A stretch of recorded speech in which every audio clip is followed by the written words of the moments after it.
Alrighty, what's up everybody? Today I'm bringing a really cool deck profile that I've been wanting to post now for a couple days. First, I want to celebrate hitting 10,000 views on my first Dragon Link video. I really liked that video and I had no idea that many people would view it actually, which is insane to me. You know, 10,000 is incredible.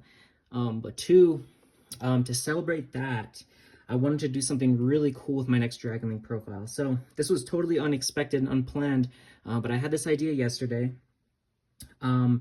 Basically, I'm recording this on Monday. I think it's 20th, 21st, and there's actually a regional. There's actually several regionals this weekend in America, but the main one that I'm going to be attending is Lubbock, and I've been testing this Dragon Link profile for about almost 2 weeks now. Making, like 1 to 3 card changes here and there depending on the tournament. And I actually recently decided I'm going to take a different deck to that regional. So I thought it'd be a really cool idea to show what I believe is actually a regional ready Dragon Link deck profile before the regional actually happens. So had I chose to stick with this deck, this is literally card for card, main deck, extra inside, what I would be taking this weekend. And so I wanted to show this off and, explain the math behind my ratios, why I played certain cards, and just, tech options I put in the side and main that I thought made sense for what I'm expecting to see this weekend. So let's start out with the profile. So first, we got 3 Tracer. This hasn't changed whatsoever.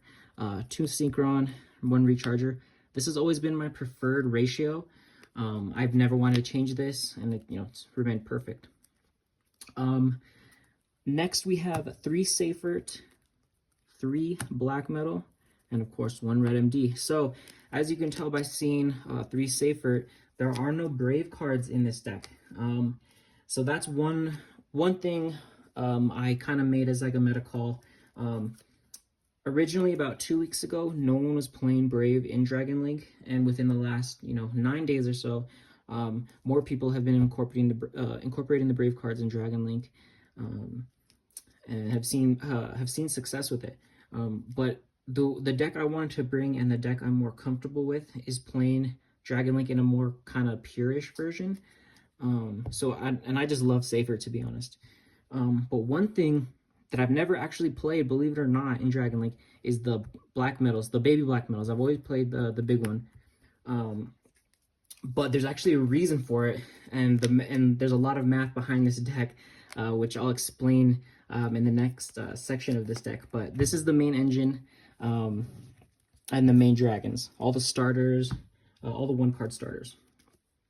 So next we have Black and White, of course, never changes.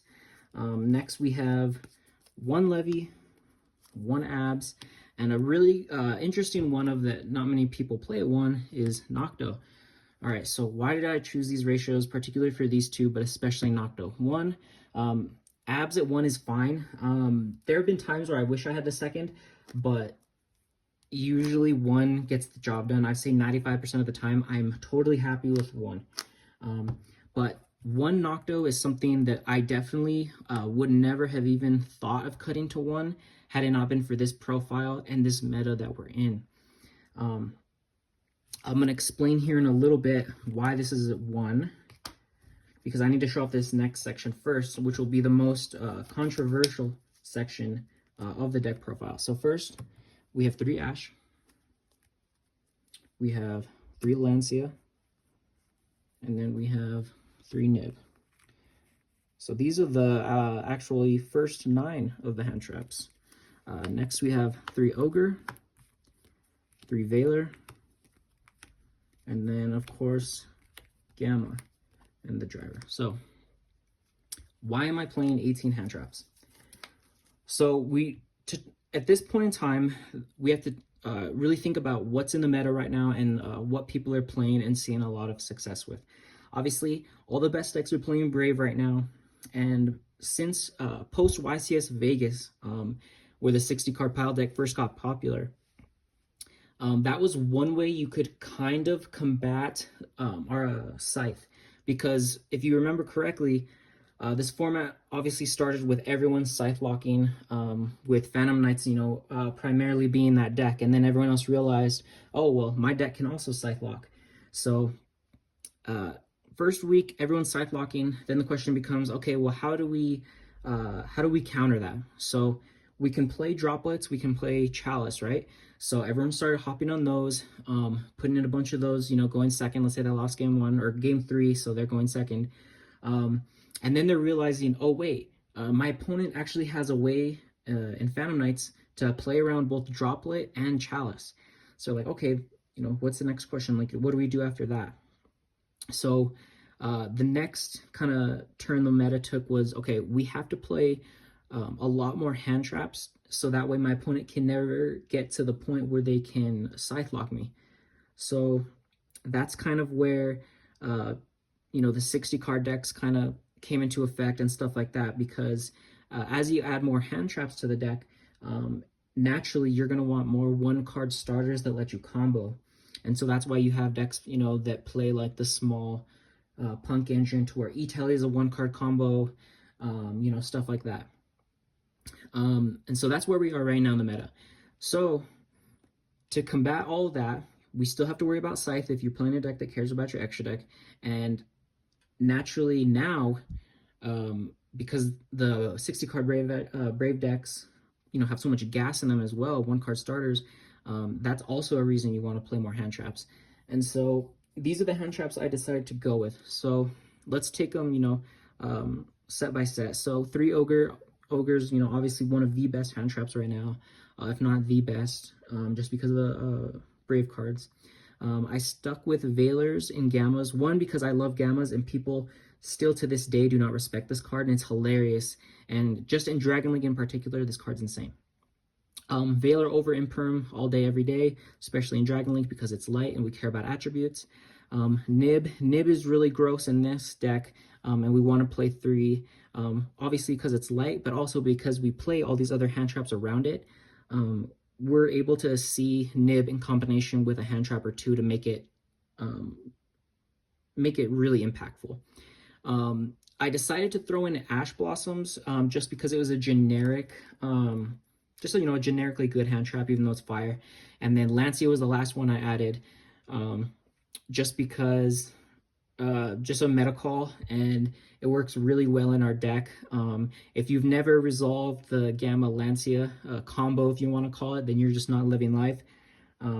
It's just insane in Dragon League. So a lot of these have synergy with this deck in particular, and just these specific hand traps have great application in the meta we're in. So why am I playing 18 hand traps? So because I wanted to do really well at this regional, I've been doing a lot of math.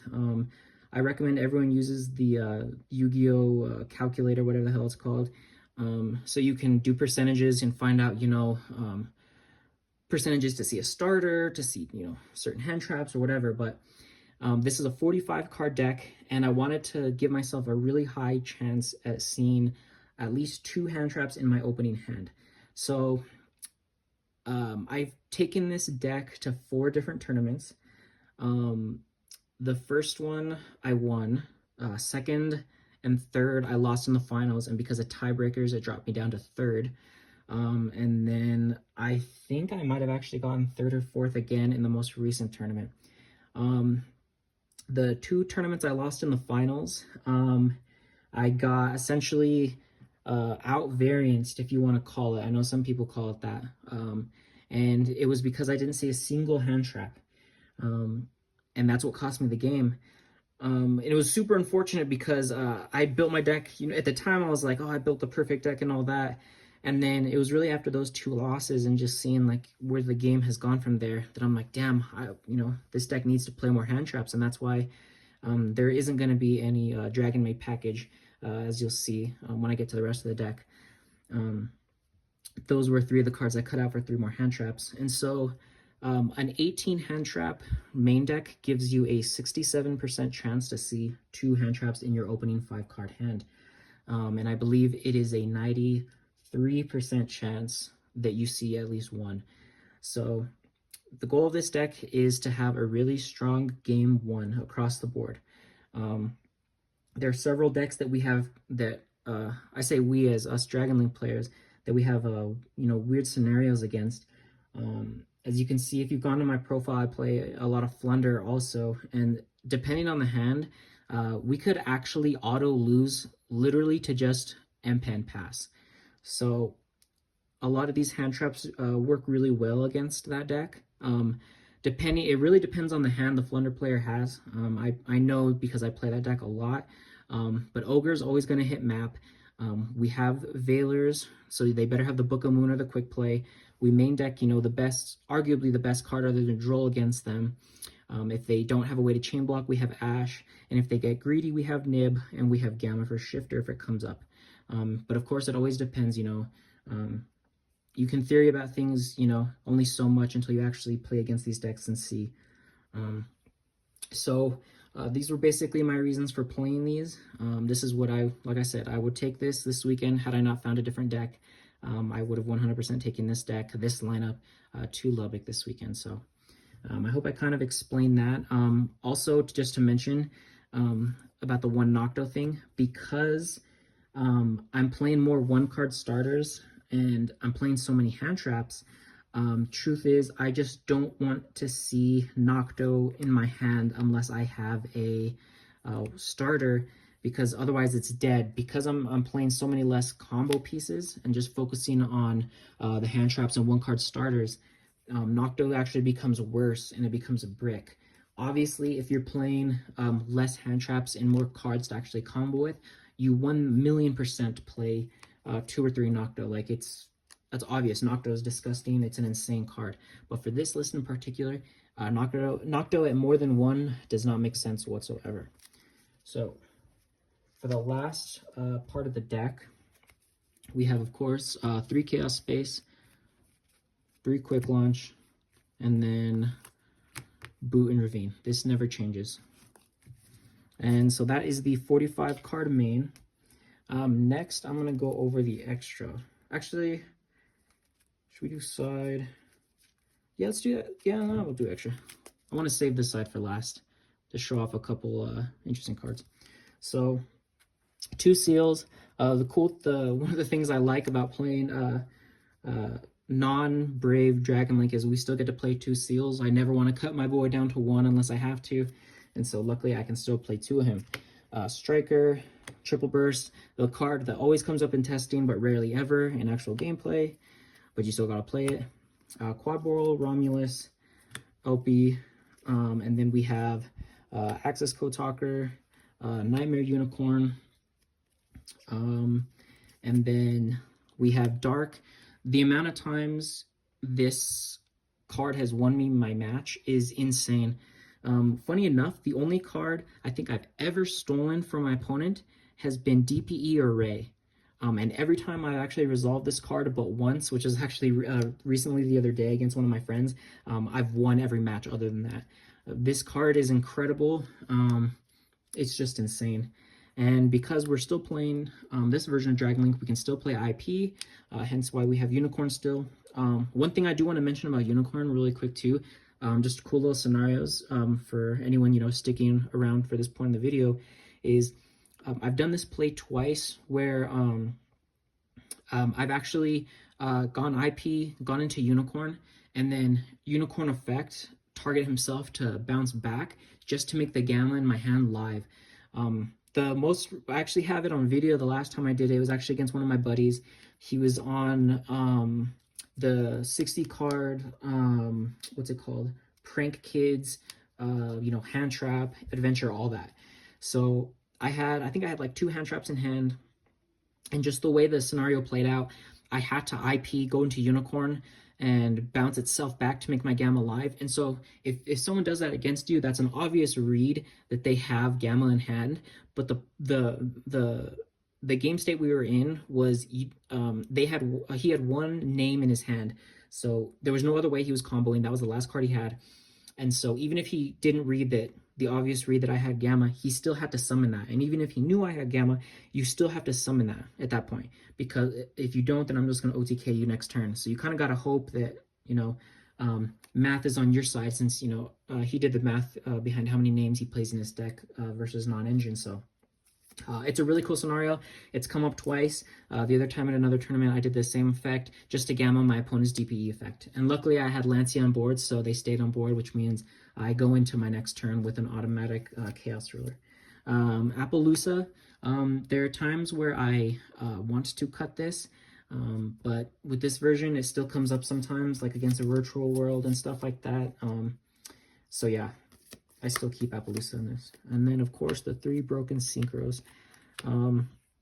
These cards are nuts. I'm going to share some secret sauce because this is something I was going to take. I'm going to let you guys on a secret little combo I have. People forget all the time about Hot Red's effect. So when he inflicts damage to your opponent.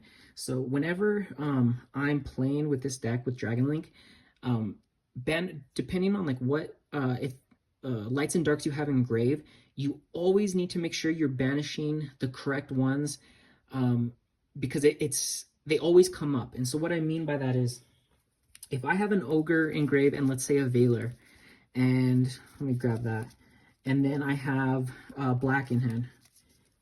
If I have both of these in grave and I have this in hand, there is a 100% right call of which one you banish if you're thinking ahead to future game states, and it's Veiler. And so why is that? Archfiend just says you can summon any tuner. It doesn't have to be a dragon tuner, nothing like that. The amount of times I've used this effect to summon Ogre is insane. Like, people just like flip out. Every time I've done that, people have to read the card and they think like, what the heck? Because they're like, how can that just summon that? It's insane. Like, I've done that combo so many times. Like, it's not really a combo, but I've done that sequence so many times, and I've never seen people using this effect to its full capacity. Hot Red's insane, guys. Like, I love this card. It's like my favorite card in the extra deck other than this. Like, it's just insane. Like, those little niche effects come up, and reading your cards is really important, guys. So all right, so next I'm gonna talk about the side. So this was the side that I was thinking of taking. So I have never actually sided or made crossout since its release ever, because frankly, it's been totally horrible in pretty much every single meta relevant deck except maybe Live Twins.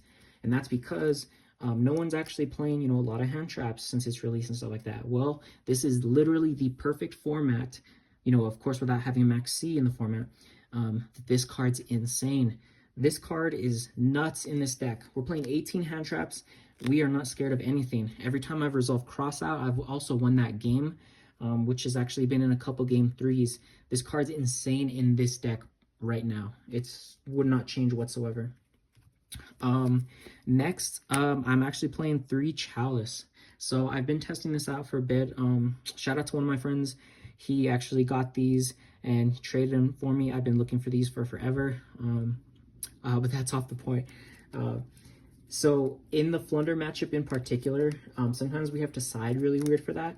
And instead of playing Droplet or anything like that, because I was afraid of, okay, what's going to always be good if, they activated Shifter or, something like that. And that's going to be Chalice. Because frankly, we can Chalice, the first M-Pin, and then we can start playing, and then they activate Trap, and then they summon another one or a Barrier Statue, and it's not like we can activate more than one Droplet per turn anyway. So if we saw 2 of these, we'd actually, be chilling going second.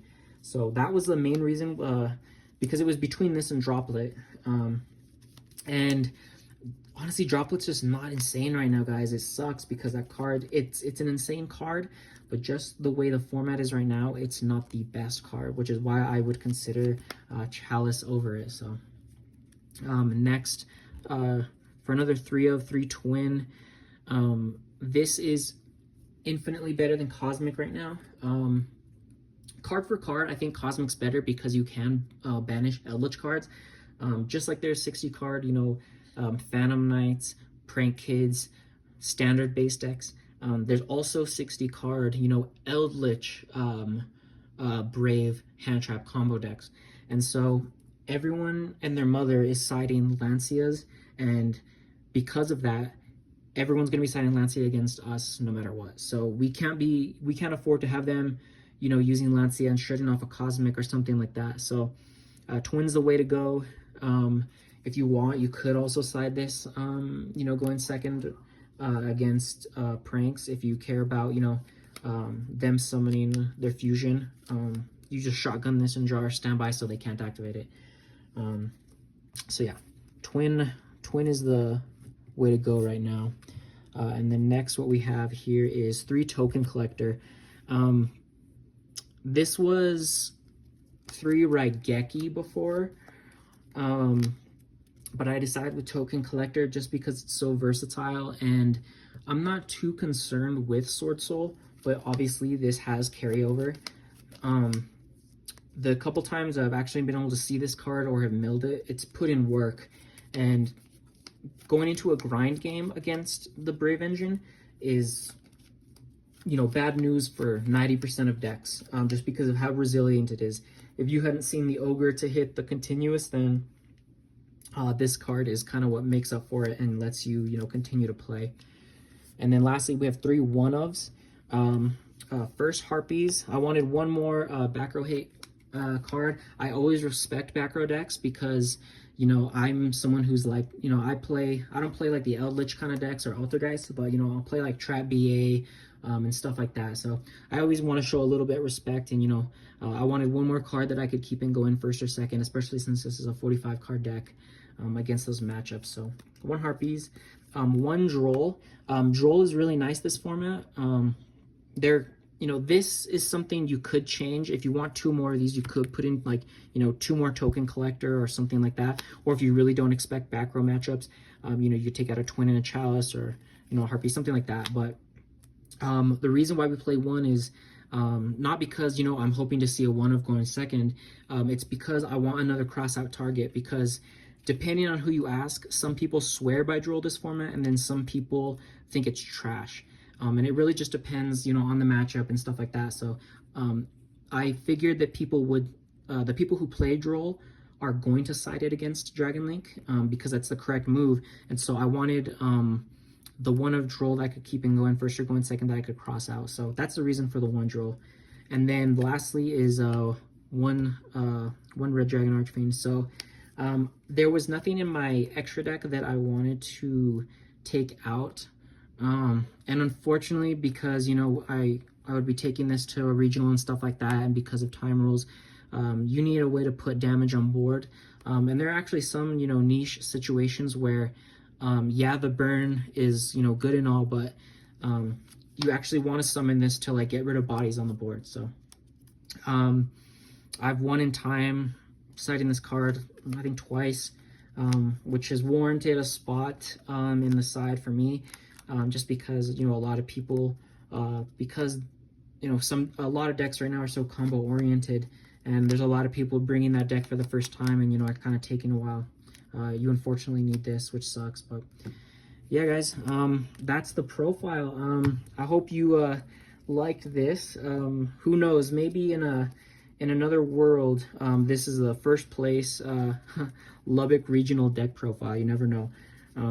But yeah, I just thought it'd be a cool idea, you know, kind of show off, you know, what the exact list I wanted to take. Sorry for the random cut right there while I was recording. My phone just died. But what I wanted to say next was that, speaking of Lubbock, I will be posting my list of what I do end up playing, unless I do, like, extraordinarily bad, you know, anything can happen, but I do plan on posting my list, as well as one of my friends' lists who's going with me, so stay tuned for that. If there's any updates between now and YCS Charlotte, I'll mention that in one of my videos.